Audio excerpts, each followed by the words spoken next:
Hey guys, and welcome to the video. So today I'm going to be talking about reasons you might have stopped losing weight on your diet, so what we otherwise call as weight loss plateaus. So let's get into the video. So it's a common question I get. I'm on a diet and I've stopped losing weight, so what can we do about it? So to start with, just understand the fact that it's simple science. If you're not losing weight, when I say weight I mean fat, you're not in a calorie deficit, because the weight loss principle still applies. You still need to be consuming fewer calories than your body needs to lose weight, and if you're not losing weight, fat, then something is going wrong there. So that's what this video is going to be all about. So what's going on? So I'm going to go over 8 reasons that you've stopped losing weight, or as I said, not in a calorie deficit anymore. Why are you not in a calorie deficit? Why are you not losing weight? So reason number 1 is that you've dropped fat, but your weight has stayed the same. So your fat loss is hidden, often by water retention. So this is a really common one. And what most people do is measure their weight loss or fat loss on the scale. And we know that the scale measures your whole body, not just fat change. So when you step on the scale, you are measuring weight change, not fat change. So your weight might have, or your fat might have gone down, you might drop fat, but your weight might have gone up if you have some water retention, which could be due to a number of reasons. Well, number 1, drinking more water.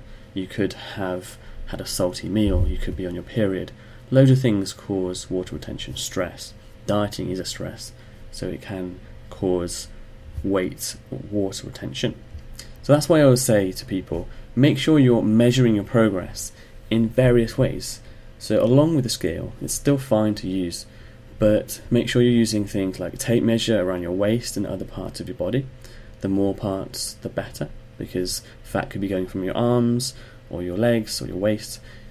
So just make sure you're measuring as many areas as possible, and also progress photos every couple of weeks as well, so you can see the visual change, because when you want to lose weight you actually really want to look smaller, so having that actual visual change is a really good way to measure your progress and keep your motivation high as well.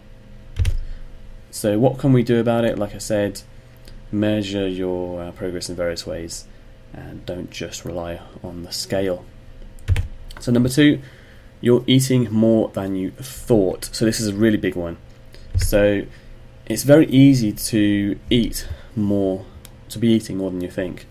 And just to make this point, there was a study done where dietitians were told to report their calories, and even they got it wrong. The average under reporting was 223 calories.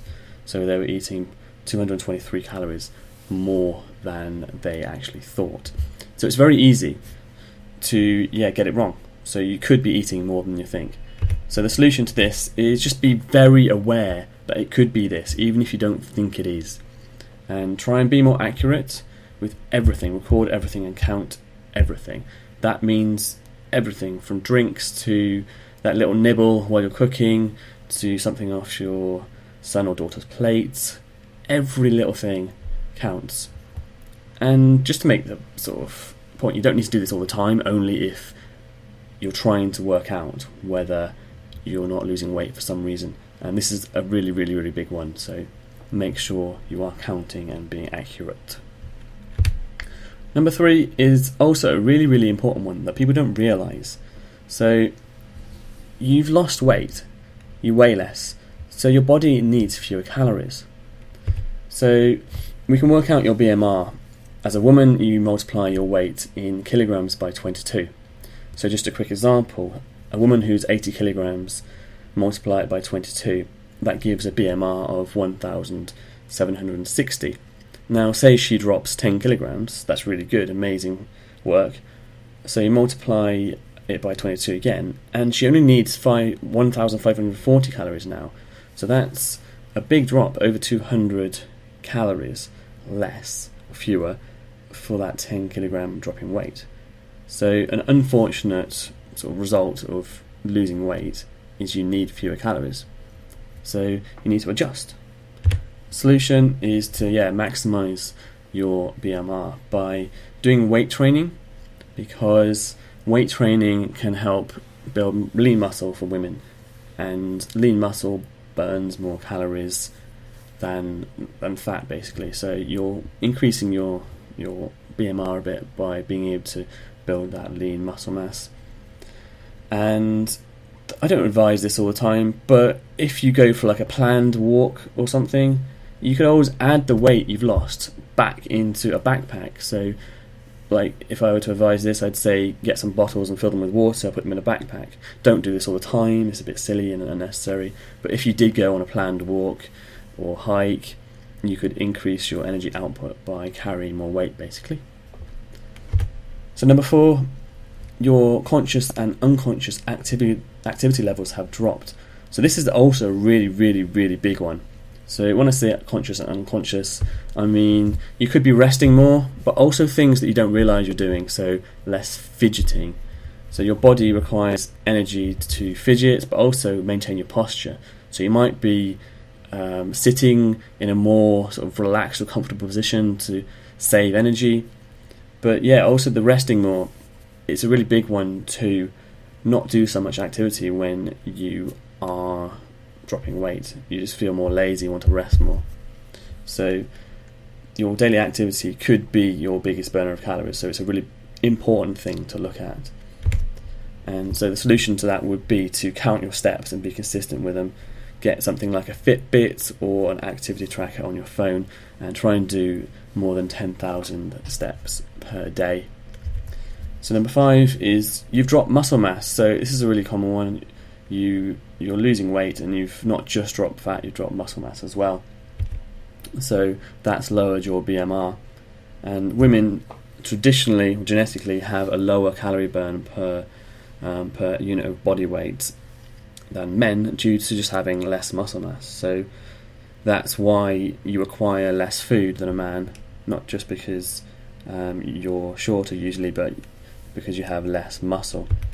So the solution to that is progressive weight training. That means to do sort of sets and weight in the gym or at home, but also get stronger and put more reps and weight on as you progress, because your body's not going to build muscle if you're not giving it a growing challenge.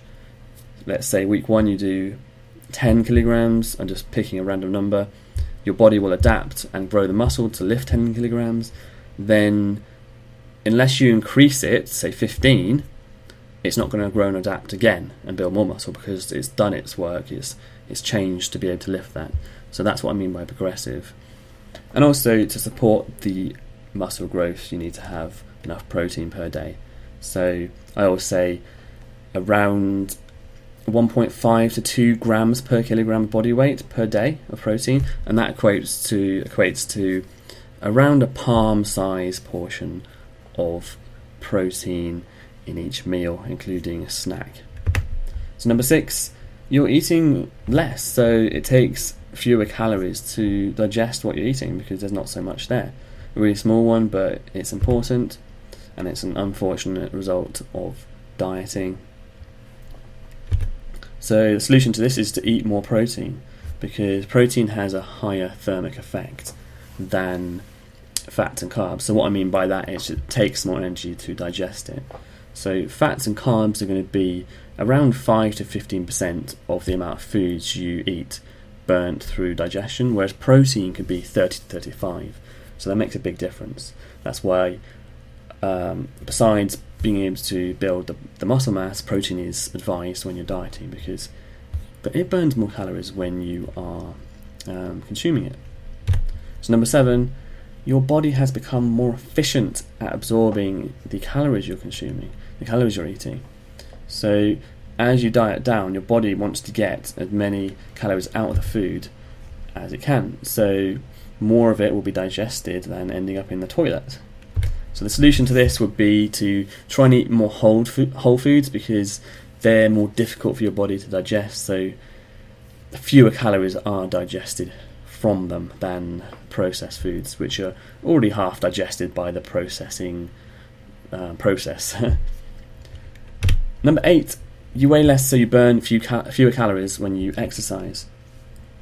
So that's an obvious one. So you're doing less work basically, and the way to combat that is to just not count on exercise as your main calorie burner.